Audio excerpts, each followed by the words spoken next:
Eu, Harold Lasswell, trabalhei como psicólogo e investigador nas áreas de política e ciências sociais durante mais de meio século, e uma boa parte desse tempo me dediquei ao estudo da comunicação.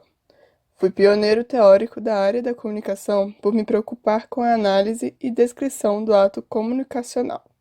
Criei, então, uma maneira mais convincente de descrever o ato comunicacional, que é respondendo as perguntas: quem, diz o quê, por qual canal, com que efeito, para quem.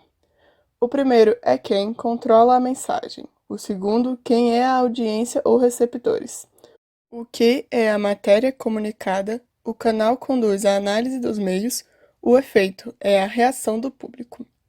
Mas, primeiramente, nasci em 13 de fevereiro de 1902, de Unisol, Illinois, nos Estados Unidos. Meu pai foi um pastor presbiteriano e minha mãe professora.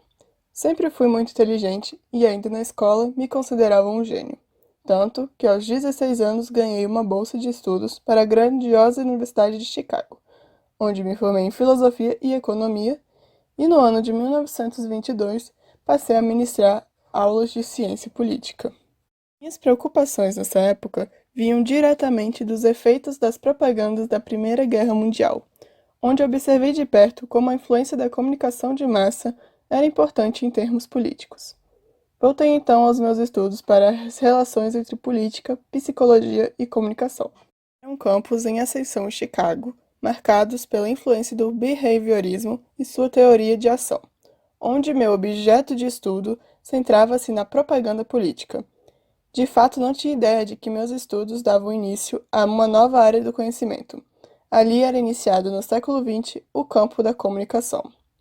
Iniciava-se ali porque foi a partir desse século que foi possível ter uma comunicação, que foi possibilitada pela industrialização que gerou as grandes concentrações nas cidades.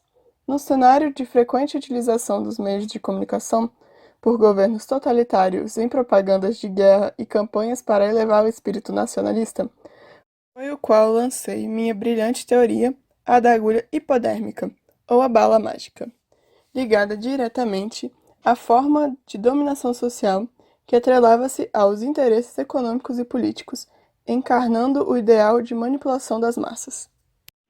A teoria é baseada em estudos vindos da psicologia, principalmente de doutrinas como o behaviorismo e do comportamento condicionado, de Ivan Pavlov, e da análise de propaganda de rádio, que era o principal meio de comunicação de minha época. Para aqueles que não sabem, o behaviorismo parte do princípio de que toda resposta corresponde a um estímulo, pois não existe estímulo sem resposta e vice-versa. Esse estudo é baseado na comunicação em massa e se preocupa com o indivíduo, que é isolado física e psicologicamente. Para a teoria, não existem relações interpessoais entre os indivíduos da sociedade, ou se existem, não são importantes no processo de comunicação. O principal objetivo da teoria é entender como a população tinha seu comportamento influenciado pelas comunicações, e a partir disso seria possível criar estratégias de influência no modo de como as pessoas se comportariam.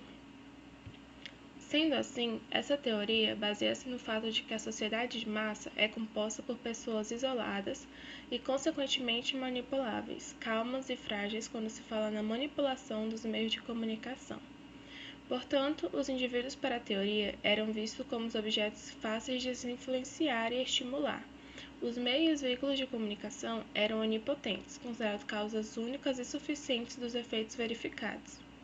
A ação de influenciar é fácil, uma vez que os receptores eram seres iguais uns aos outros, sem distinção de personalidade, de gosto ou de valores, sendo eles indiferenciados e passivos, eram alvos fáceis de receberem estímulos do meio em que estão.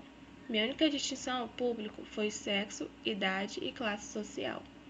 Basicamente, para a teoria da bala mágica, todo estímulo causado por uma mensagem enviada terá resposta, sem encontrar resistência do receptor, como o disparo de uma arma de fogo ou de uma agulha hipodérmica, que perfuram a pele sem dificuldade.